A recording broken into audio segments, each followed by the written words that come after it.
Amanda, it's not a bad assignment, one of my favorites of the year, and there really is a different atmosphere this spring here at Penn State. If he says beating Pitt is a big deal, we say you should beat Pitt. Then we crush him if there's a letdown next week. Greg, I gotta say I'm a little overdressed here. I'm wearing a full suit, didn't realize I was going to a tailgate. I'm playing cornhole here. Mike Flora, welcome inside the VIP lounge here at Hershey Park Stadium. Now something tells me this lounge isn't here exclusively for football, judging by some of the rock and roll history on the wall. Woo! I'm ready. Are you ready, Greg? You had the run last year in the Rose Bowl. Your Heisman candidate coming in this year. Have we seen the best of Saquon Barkley? I don't know.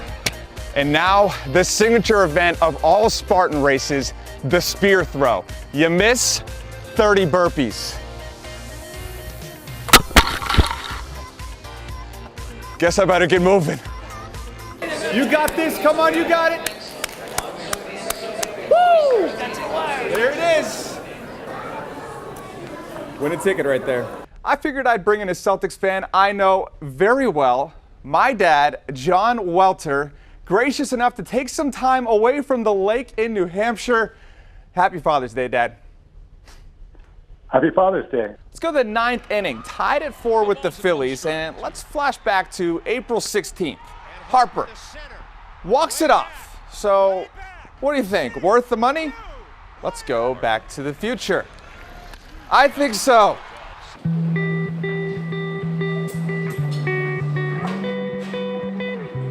How much is a touchdown worth? 6 points, right?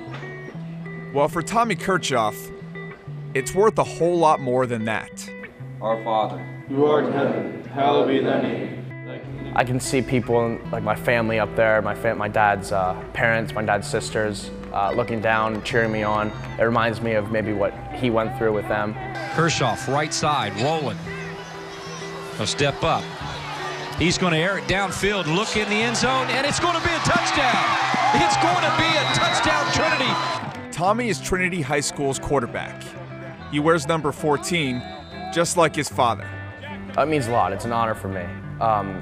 Growing up, I always wanted that number. Sometimes the older kid had it and I couldn't have it, but I'd always ask him if I could have it. Tom Kirchhoff led Cedar Cliff to a state finals appearance in 1988.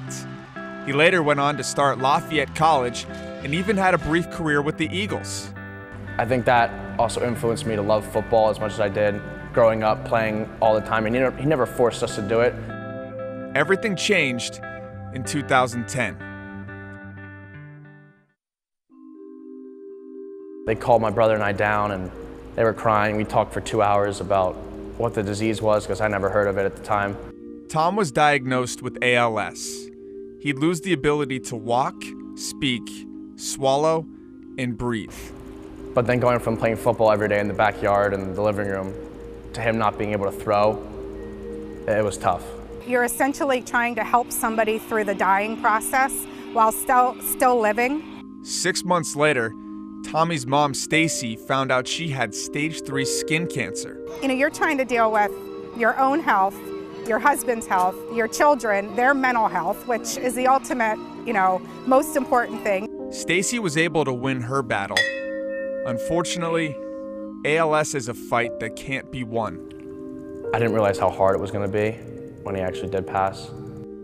March 10th, 2015. It was tough. You just see his breathing machine going, but he's not breathing. Take off the breathing machine, he's like shaking, and then all of a sudden he stopped shaking, and that was tough to look at. He's quick, right? Mm-hmm. Which brings us to today. He's quicker than he looks. Meet Cedar Cliff quarterback Bobby Whalen. He might be closer than some people that I'm blood related to, so it was really hard. I spent a lot of time at their house. Bobby's dad played football with Tom at Cedar Cliff. After everything the family had been through, he wanted to help. And it was just for myself. I was just going to do it by myself, and then I thought about it, and I was like, me and Tommy are both quarterbacks, we're both 14, and it's for his dad, so I definitely want him to be a part of it. And he said, I want to do something where people can donate money, flat donations, donate for every touchdown we score. And We Will Win for ALS was born. With every touchdown Tommy or Bobby score, a donation is made to Project ALS, a nonprofit organization. Our goal originally was $50,000, and in the first 2 weeks, we instantly raised it to $100,000. And they're almost there. Pledges on the website are up to $2,000 per touchdown. That's a pace of $75,000 by season's end. Their father has to be beaming from heaven.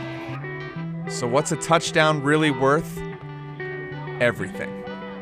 Every time I throw a touchdown, I think of him. Every time I throw a pass and it goes for a long game, I think of what he did and how he raised me to be.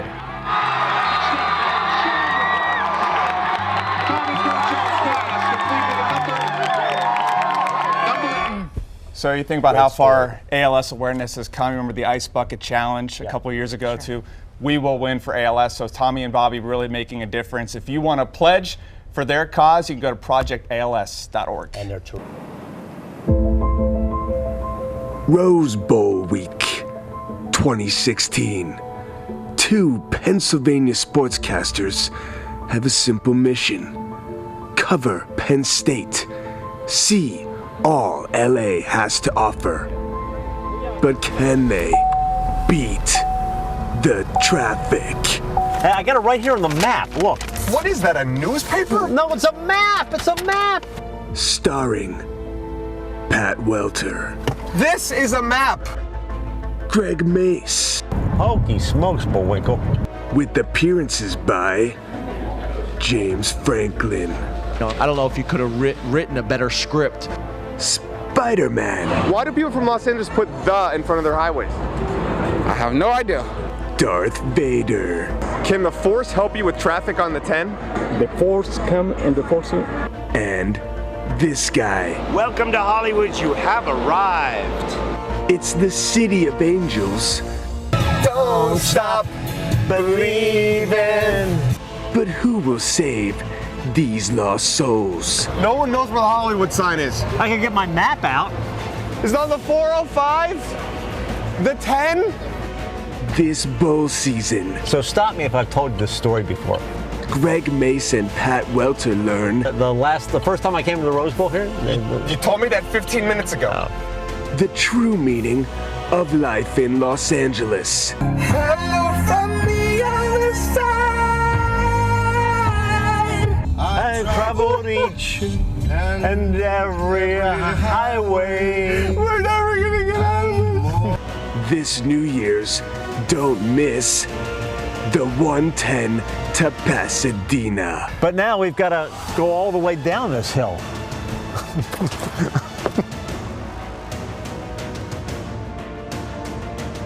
Now, Ross, the movie is only available so far in Los Angeles, but we're getting good reviews. Oh, hold on a second. I got to take this. Hello? Mr. Spielberg. Well, yes, we'd love to have you direct the sequel. This summer? Well, sure. Ross, I might need you to cover for me a little longer. I don't know what to say. That was Steven Spielberg.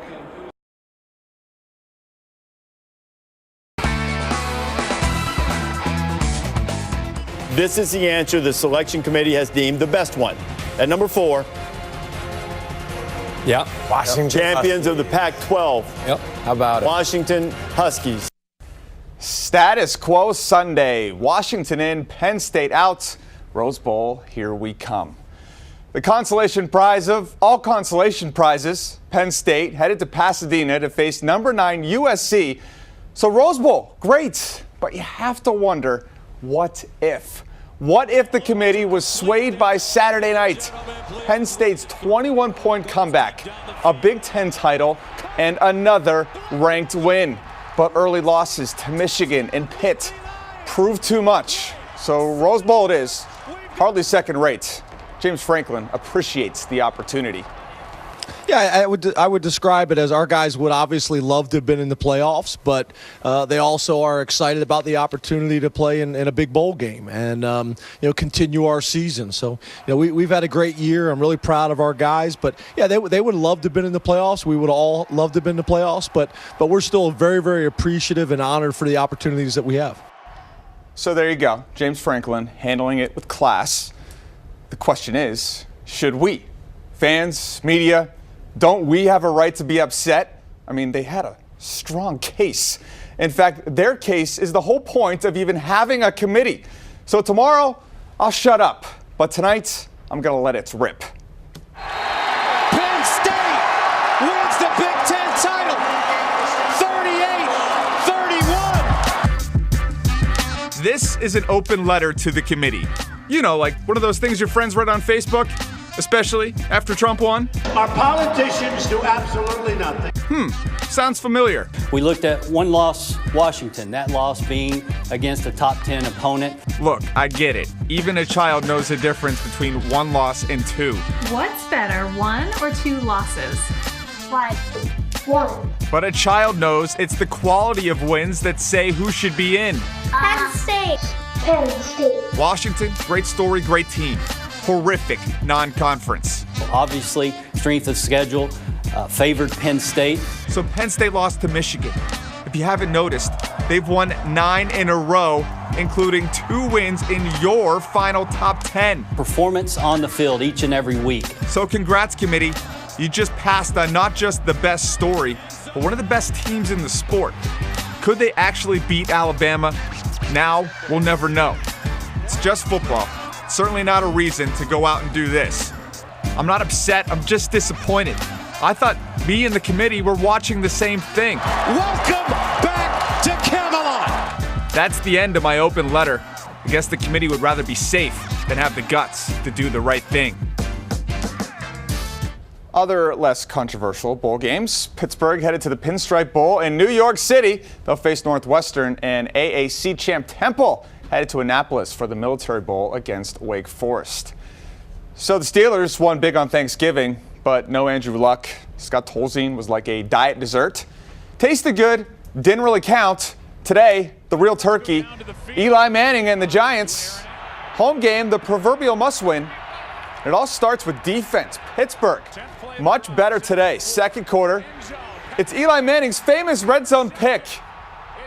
And there's your logo, in case you forgot. Branding. It's important. Speaking of brand, how about Antonio Brown? Dancing. Roethlisberger to Brown. But it's kind of footloose situation in Pittsburgh these days. Dancing, now a sin. Steelers, 24-14. No dancing for Brown. Baltimore hosting Miami. Big wild card implications in the AFC. A big day for the Ravens. Elite QB Joe Flacco. Franchise record 36 completions, 3 touchdown passes, and the Ravens win 38-6. Redskins Cardinals. Trap game out west. And speaking of West, anyone seen Westworld on HBO? Kirk, yeah? You haven't? Oh, it's great. Kirk Cousins reminds me of one of the main characters. He's finding his inner gunslinger, but it was Carson Palmer's narrative today, predestined to win 31-23. If you don't get the reference, watch the show. Eagles reportedly interested in Deshaun Jackson, like Lauryn Hill saying, got a case of the X, a case of something. Eagles, a new low at Cincinnati. Andy Dalton, 2 touchdowns. Eagles have dropped 7 of 9, 32-14 the final. Moving on, Bears holding the annual teddy bear toss versus Syracuse. Garrett Mitchell going to get the first goal. And as is tradition, here come the Bears. A new record, Dave called it, 20,662 to benefit local charities. Third period, tied at 2. Aaron Ness with the game winner. Hershey has won 5 of 6. And minor league sports always have some great traditions, especially hockey. That's one of the better ones, though. I like that. Yeah, one. better than Squid. Or the monkey, Cowboy Monkey. I like Cowboy that one Monkey too. is fun, too. And the Senators, Very that's fun. good. So in the bowl season, you're going out to Pasadena, most likely. Yep. Can I go to the Bahamas Bowl, Eastern Michigan versus Old Dominion? I hear it's a really great matchup this time of year. I need to go down there. Yeah, the broadcasters do the game in Hawaiian shirts for that one, I believe. Great. Yeah, get a little sunburn. Send me there, that's for sure.